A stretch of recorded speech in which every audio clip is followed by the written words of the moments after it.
Hey everyone, this is Elenbaas from Nightlight Astrology. Today we are going to take one final look at Pluto's entrance into the sign of Aquarius, which happens again in late January. We have been looking at Pluto's entrance into Aquarius and the meaning of Pluto in Aquarius through the lens of a brilliant essay that was written by the archetypal psychologist James Hillman, who inspired a whole group of astrologers who would end up founding what is now known as archetypal astrology. So in this essay, we've been looking at some of his ideas as a jumping off point for the exploration of what Pluto's entrance into Aquarius might mean for us over the course of the next 2 decades. You don't have to have seen the previous episodes in this series to get something out of this, though you might want to look at those to get the other parts of the essay, which also offer some very different and unique reflections on Pluto in Aquarius. Anyway, that's our agenda for today. Before we get into it, don't forget to like and subscribe. Share your comments and reflections. We'd love to hear from you. You can find a transcript of any of my daily talks, including today's, on the website, nightlightastrology.com. Well, you guys know we are trying to get to 1,777 backers by New Year's Eve. Right now, as of the time I'm recording this, we have 668, which means we still need 1,109 by New Year's Eve. Thank you so much to everyone who's already donated. We really appreciate you, and we're on a good pace toward our goal, but we still have a lot of ground to cover. So if you haven't yet, we would really appreciate your donation.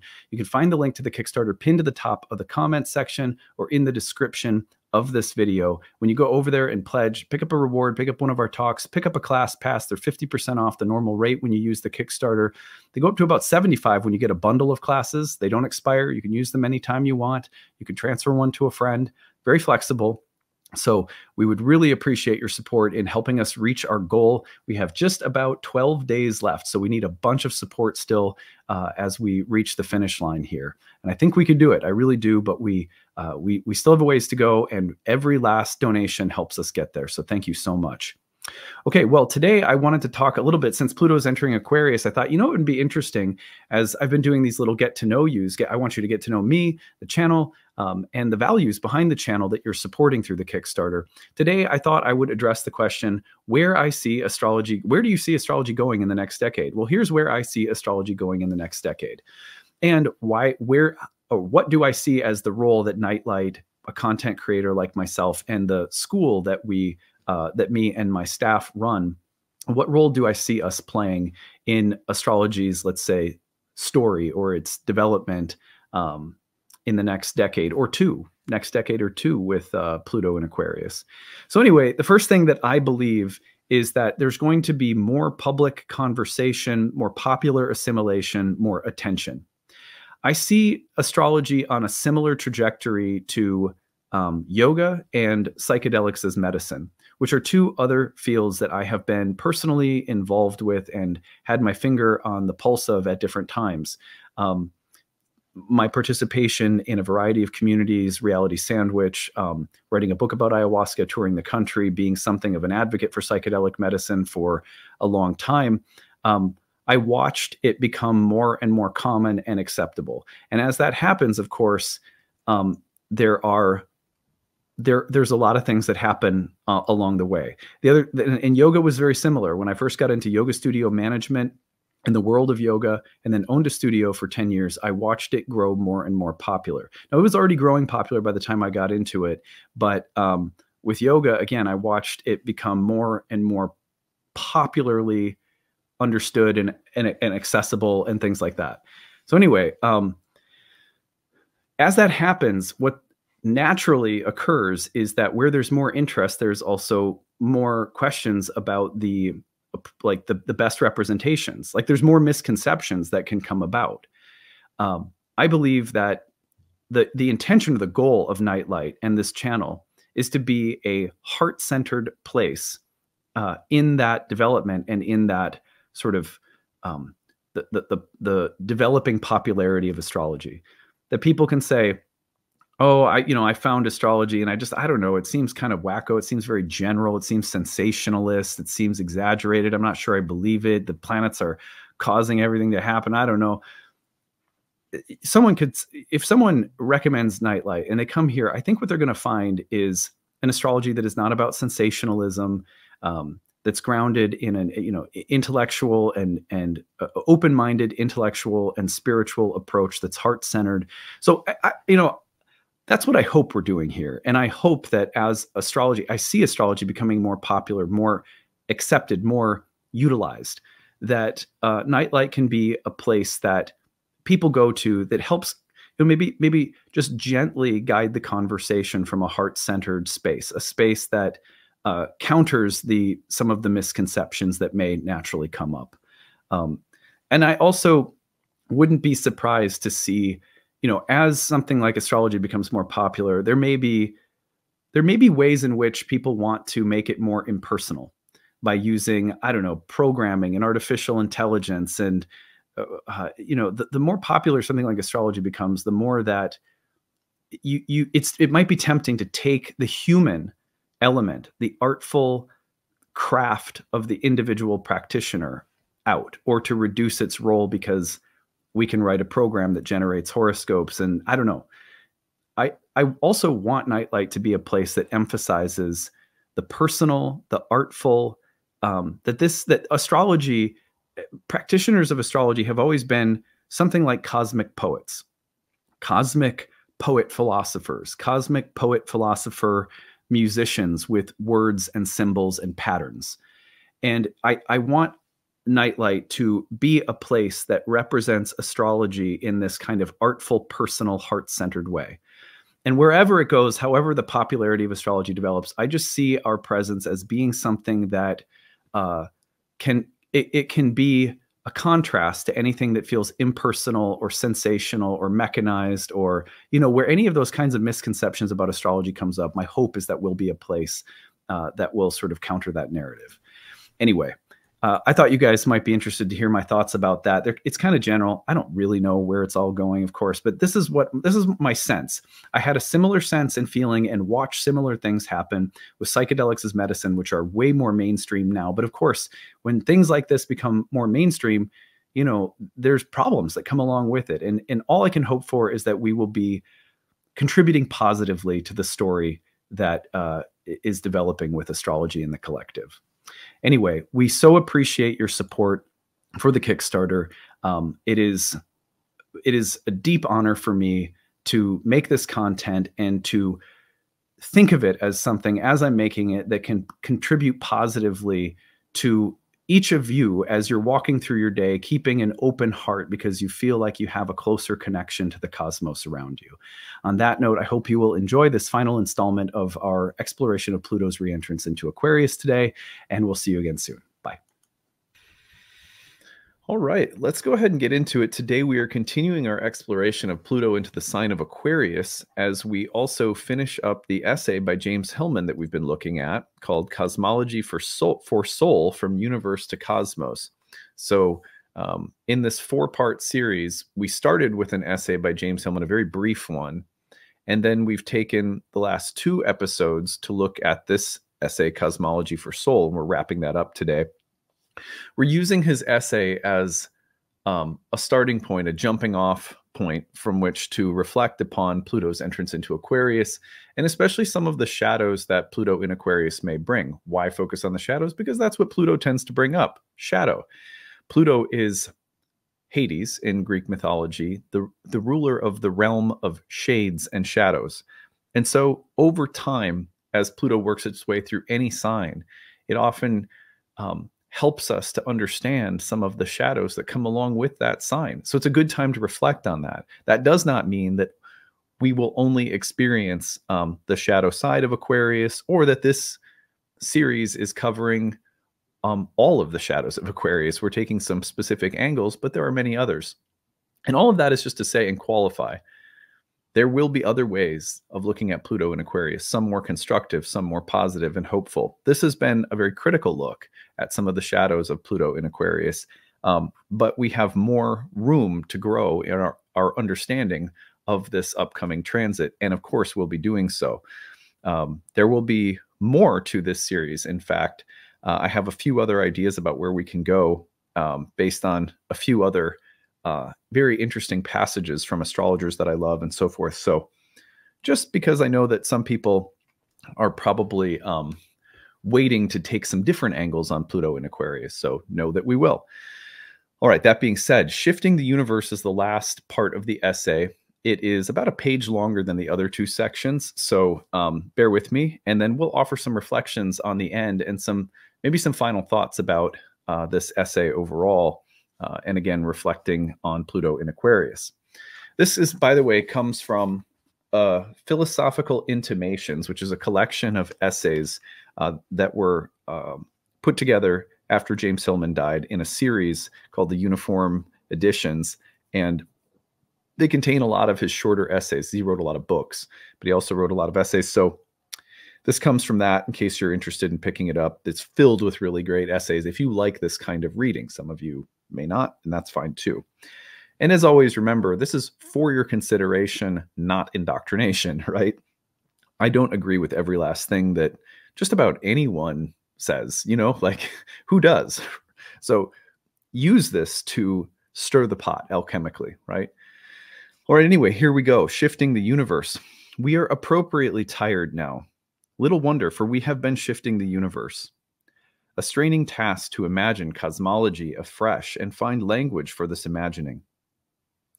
But we are not as tired as Atlas, who carried the universe on human shoulders. We have long ago put down that heroic fantasy. The very first result of the shift from universe to cosmos will appear in the language of our thought.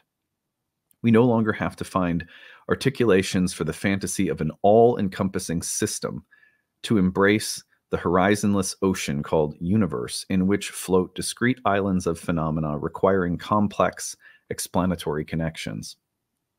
But there is a difference between the discreteness of atomism and the eachness of cosmos. Connections may be imagined in quite different language than heretofore. They would be implicate with the cosmos of anything that is not ever discrete, elementary, cut off. Its arrangement takes notice of its lay. The patterns of its time and space are not private, sealed off, but belong to the signification of its virtues for other things. Each rock face says how it may be climbed, which plants it allows, what wind it withstands, its top a meadow, its base the tidal shores.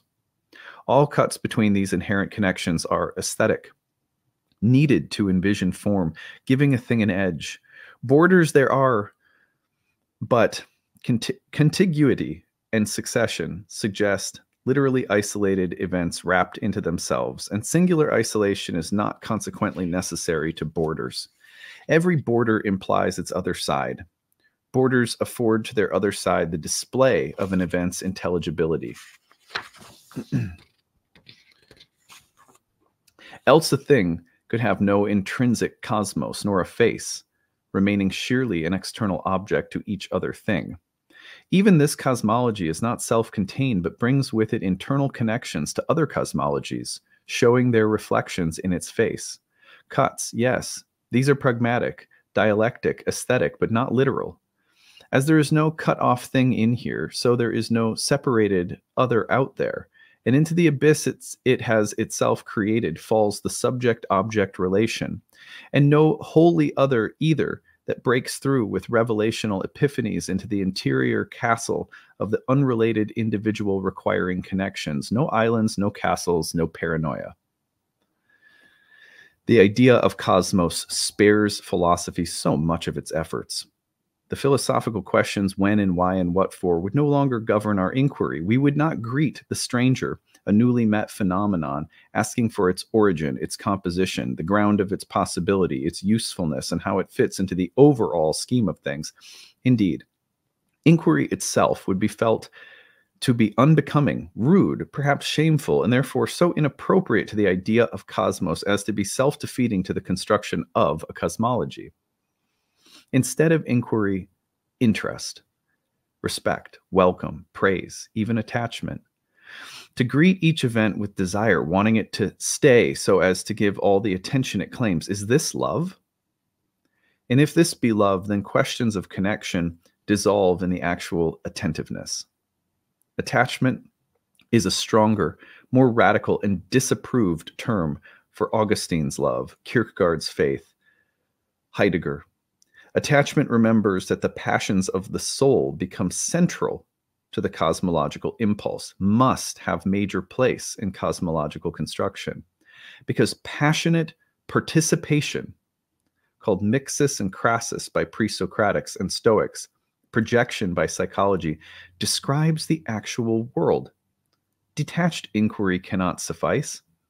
Dispassionate methods fall short. Transcendent categories of reason, scientific objectivity, mathematical purity, symbolic logic, as well as the religious disciplines that ground the mind in pure earth, accomplish their aims by omission or submission of desire. Psychology calls this repression.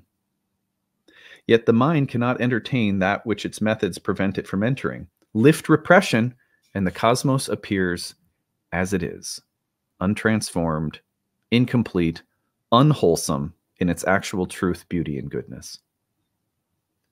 But this actuality has not been acknowledged because it is obscured, nay, repressed by the methods of detachment, the idealization of pure thought. And note right here that he's speaking specifically about archetypes that Aquarius often embodies. And the shadow of all of this is what he's talking about. To lift repression, therefore, means to abandon the language of idealization, all whole, pure, ground, real, oneness, ultimate, absolute, perfect, as no actual occasion fits a syllogism, no event of perfection or measurement, its mathematics, methods that themselves fall short. Nevertheless, because of idealization, succeed in embarrassing phenomena with their supposed imperfections. This language that has so long governed the formulations of cosmology belongs to the very cosmological constructions we have sacked. And we would rather be homeless in William James' sense than find supposed shelter in a fantasy at once psychologically repressive and spiritually inflating that wrongs the soul by posing the wrong inspiration for its formulation. Abandoning idealizations, lifting repression, allowing desire, admit the profound attachment of our minds to things, of things to each other, and their desire to enter and be held in the mind, their innate allure to be perceived, named, known, love, the joy in the animals at Adam's recognition, their ennoblement by being spoken of. Each thing needs other things. One once called the sympathy of all things. Attachment is embedded in the soul of things, like an animal magnetism, a cosmic longing, or an eros of the Greeks and Freud. The soul's longing does not call for deliverance. Rather, it reports cosmic dependence, declaring frankly that clutching and clinging are ecological passions of the soul, keeping things in the embrace of each other and maintaining the intercourse of their self-revealing conversations. I just feel like he starts sounding like a Led Zeppelin solo. I get so worked up. I love it. At last, we would realize that a cosmology offering soul a home, what we asked for at the outset of this paper, does not require an altered theory of the universe, a newly modeled home. We have torn down the very idea of home in the hope that would build one. To offer soul higher rank rather than the usual cellar of base passion and attic of mad imagination keeps it still in the same old house, the universe. Neither raising soul's place in the hierarchy of emanations, declaring it axiomatic for deducing the world, or anointing it with immortality, recognizes the psyche as intrinsic to the very idea of cosmos, that soul is precisely the eachness of everywhere at any instant in anything in its display as phenomenon, and only in this eachness the soul exists and cosmos show itself. Therefore, phenomenon are not to be conceived as sparks of an oversoul or grounded in panpsychism's immanent soul, for these are again spiritualized generalisms. Instead, phenomena, such as they are, as psychic facts. For what else is an image but a psychic fact? Facts, hard, real, naked, true, not metaphors for interpretation, not hints, auras, suspicions. To the animal, there are only facts, as the animal is itself a fact, and to be a fact is to be fully there, fully intelligible. When a cosmos is understood as the arrangement and expression of things, as the patterning order of each event presents, embellishing each event with its own kind of time and fitting space, cosmos becomes the interiority things bring with them rather than the empty universal envelope into which they must be brought. Remember in the first part of this series, we talked about kairos versus chronos. He says, each event presents, embellishing each event with its own kind of time and fitting space. That's kairos. The physics of space and the logic of inclusion can fall apart. Containment would not be literalized to mean held in by something greater like vast space or the flow of time. Instead, cosmic containment would mean inherent patterns of order, aesthetic form, and moral appropriateness, that psychic geometry of animals called instinct. Cosmos would be the shine in display, the beauty attesting to the presence of soul, the face that claims, the form that shapes, the tension that holds, the pathology that limits, and the immediacy afforded by phenomena to one another, their intelligible truth. Here, truth too shifts from poetic and universal coherence to the inherence of behavior, remaining true to itself, true to form, true to its nature, in law abiding, truth and law indistinguishable from beauty. And the horror? What of the plague, enslavement, torture, senility, what the Buddha saw? What about pathologizing in its telos? From what has gone before, we know we may not give a universal answer to afflictions, attributing them to an evil principle, a mysterious God, human illusion, or meaningless chance. Nor may we grasp suffering under the rubric of death, conflating and thereby inflating affliction with religious purpose and perhaps ultimate reward. We may not attribute any defined purpose to affliction without again deserting psychological purposiveness for a literal objectification of it. Besides, affliction, death, and wisdom belong together in the Buddha's mind to the Buddha's mind. But suffering takes place without dying, and dying without suffering, and both may or may not distill to wisdom. We have to relocate suffering to distinguish what the Buddha saw from the way he saw it. The idea of suffering can be cut loose from all purposes and be considered simply as a cosmic principle, parallel with Plato's Ananke in the Timaeus, a necessity inherent in and fitting with cosmic order. That's a hard one, right? It's so hard to just imagine that all the difficult things are just part of reality. That doesn't mean that you condone them, like them, that you don't suffer them, but it also means that you don't try to do away with them through huge paradigms of good and evil fighting it out in a redemption storyline. I mean, you can, but you have to recognize that that whole paradigm is one of many archetypal paradigms that start with the problem of evil rather than recognizing it as just a part of reality. It's a problem to be solved at the start of those paradigms. He's saying maybe it's not a problem to be solved as much as it is a reality to be lived and contended with. There's a slight difference there, and I find that incredibly challenging personally. But it's interesting to consider. Anyway, let's keep going. Let us suppose that pathologizing too were interwoven in the cosmos of each event, just as its beauty, its virtue, and its truth. Pathologizing, necessary and intrinsic. A shadowy fourth omitted by Plato, though lived by Socrates. Its particular function, not its telos, depending on its particular context. In one instance, affliction may signal disease, at another, in form of danger, or it may heighten awareness or narrow it, promote fantasies of freedom, surcease and oblivion, constellate hopelessness, motivate courage, induce sympathy, or bring to mind the sage who asks about purpose. Pathologizing as intrinsic to cosmos, of course, implies that no event is without this shadow, that pathologizing is cosmic, that essential to the arrangement of whatever is, as the Buddha said, is decay. Everything eats and destroys. Each thing, including the Blake's grain of sand, can hurt and be hurt. For each thing to be true, good, and beautiful must also be pathological. That great biblical sufferer Job, no young witness of it like the Buddha, but himself an old man and afflicted with loss, betrayal, and pain, has given God's cosmic response, which is an aesthetic answer. God gives no explanation for Job's ruin, but showers him with images of the world's display. The beauty and terror of snow and hail, thunder and lightning, reminds him of the ostrich, the eagle, the horse, and wild ox. Look at the monstrously pathologized beasts, Leviathan and Behemoth, and look not merely at the animal world, but look as an animal at the world. For the tale concludes by placing Job himself within this animal context by enumerating his camels, oxen, and sheep. Job is reinstated within an animalized cosmos.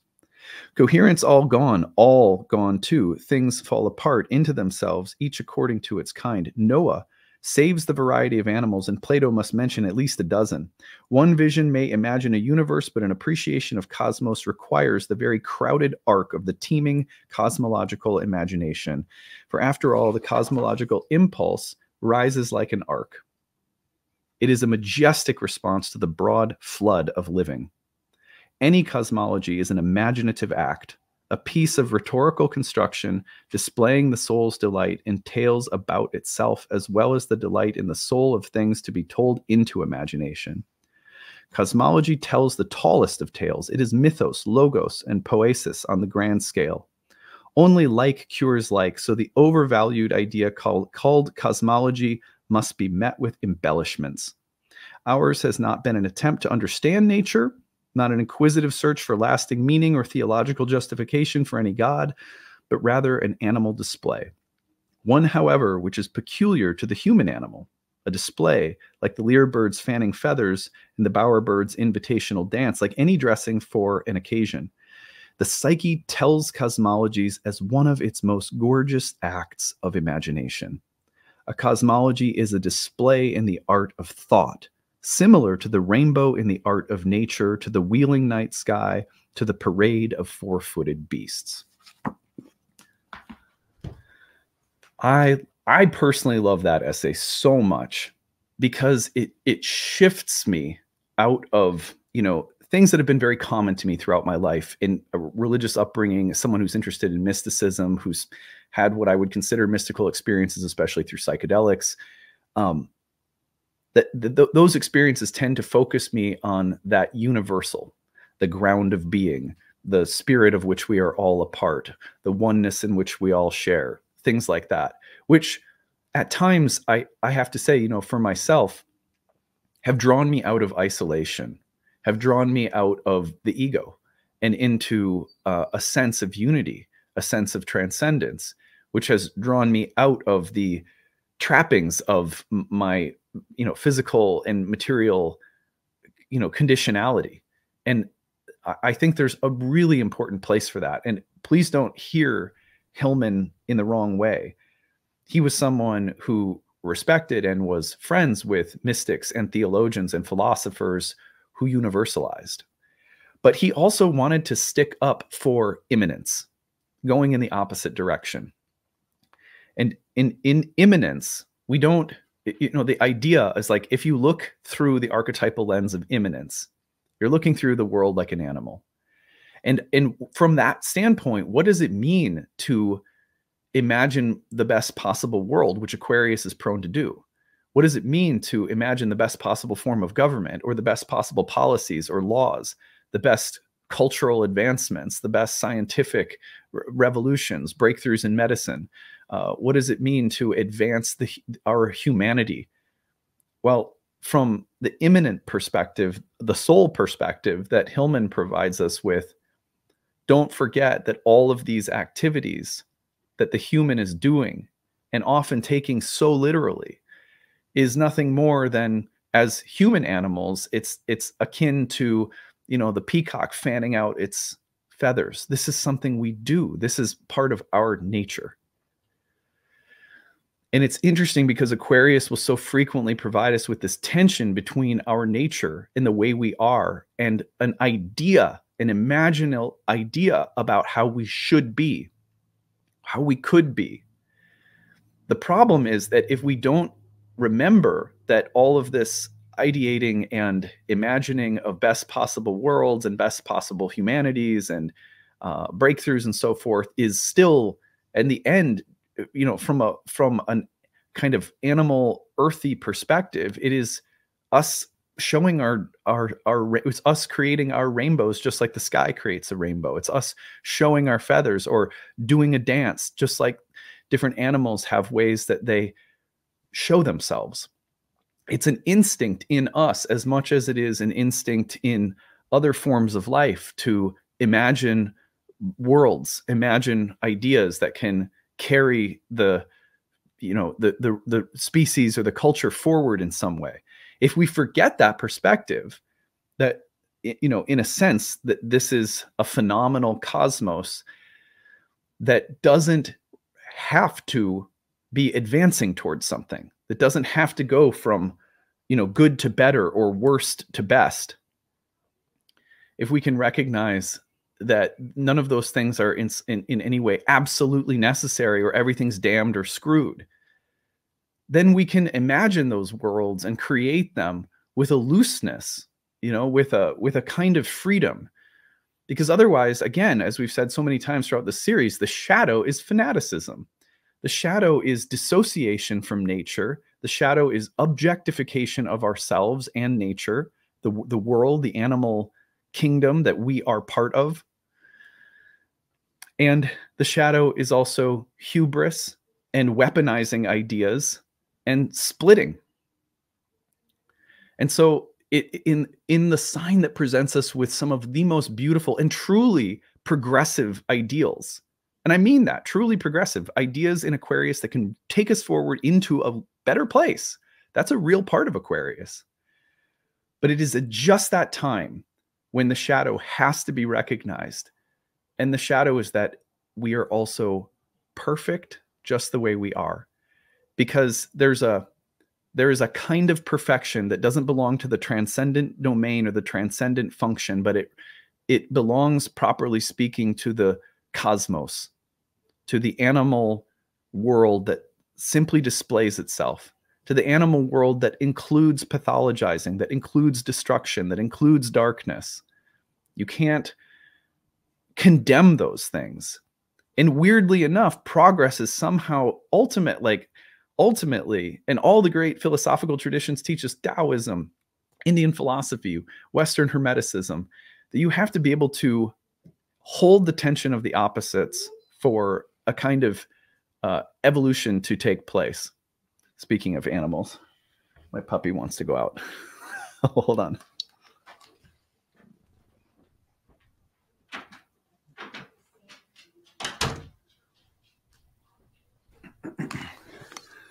Ashley came up into the office out there, and she likes to greet everyone in the house. Whoever enters the door, she has to go and greet. And that's it, man. That's it. It's just that simple. You know what I mean? And isn't it interesting, like, to think that, like, okay, when someone opens a door in the house, Hilda does not like being apart. She wants to go and greet. She gets like, there's someone here. I want to go. And isn't that amazing? That on a certain, that's just instinct. That's just animal fact. That's psychic fact. That's what Hillman was talking about. And can we hold a vision of ourselves with all of our high idealizing about where we ought to be, where we can go compared to where we are, sort of aim us for the realm of the gods, which Aquarius is so wont to do. And then it's like, okay, like what Aquarius is so prone to do, I should say. Then it's like, well, what, can we see that part of us being human as our animal display?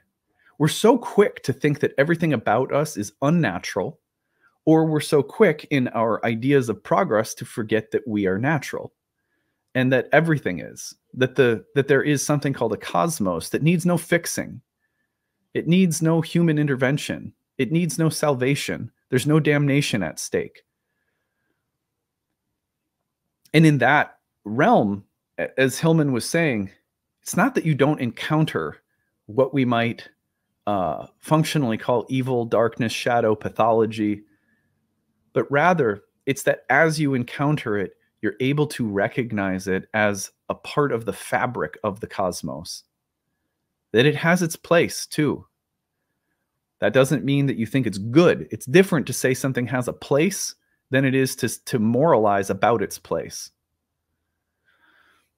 And it's important to remember that it is also natural for us, just as natural as it is for Hilda to run and greet someone, for us to moralize and for us to think about better worlds. Can we remember, though, that none of this makes us better, sets us apart, separates, severs? Can we do this without objectification? That's a real challenge. To me, that is the challenge that Pluto and Aquarius will present us with. It'll present us with that in the way that we rush to use a technology like AI and find thoughtful ways of using it that have been more slowly digested. It'll be a part of how we, developments in medicine, therapy, drug policies, so many things. And there will be so many things that we think of as good that are slowly dissociating us from our animal, soulful, embodied, immanent nature. So that's one of the great ways to visit an archetype is to look at everything that it says is good about itself and look at the shadow cast by what it claims to be good. That does not mean that what it claims to be good about itself, if Aquarius was sort of like, this is what's best about me, that those things are false.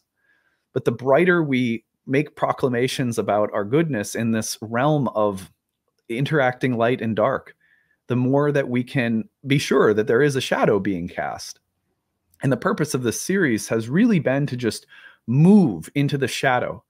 Because when Pluto goes into any sign, one of the things it does is it starts empowering us with all of the ambitions of the sign, only to slowly expose the root rot that's there in the ambitions.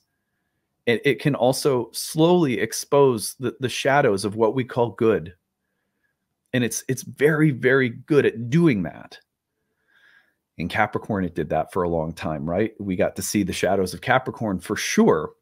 But it also does so while truly empowering us through all the best that the sign has to offer. There is regenerative, fertile, rich, transformational virtue in Aquarius that will help us grow. It will help us realize better worlds and so forth. But remember, the world that was worth saving in the biblical story that he relates on so many occasions in that essay was filled with animals. It was filled with animals. So that part of immanence is important. Remember, Saturn ruled sign like Aquarius, fixed air sign, very Platonic, geometric, abstract, engineering brain of the universe. And Saturn, the dimmest, most distant planet, is beautiful in terms of its ability to think on the large scale, to think in the way that the organizing archai, the archetypes, think like the gods. And to draw us closer to that, it'd be a very good thing for astrology, frankly. But remember, the language of astrology itself runs through the zodiac. And the homes of the gods are temples of earthly creatures, humans, fish, rams, and some man-made devices too, right? So anyway, I'm going to stop now, and I hope that this series has been thought-provoking and interesting. There's so much more to say. So I don't want people to walk away from this particular series going, oh man, he really nailed the Aquarians out there. This is not about people who are identified with symbols in the sign of Aquarius. This is about the archetypal domain, broadly speaking, what it inspires in us and what the shadows of those inspirations may be. This has been a very particular way of looking at the shadows of Aquarius. And there are so many things to look forward to as well. As someone with one of the nodes of the moon on in Aquarius on my midheaven, I so appreciate the sign. I wouldn't be into astrology if it weren't for that influence in my life. I have a family full of Aquarians, and Aquarius is one of my favorite signs. So I don't want people to hear this in the wrong way or in a spirit it was not intended to be delivered in. This is not a big rip on Aquarius.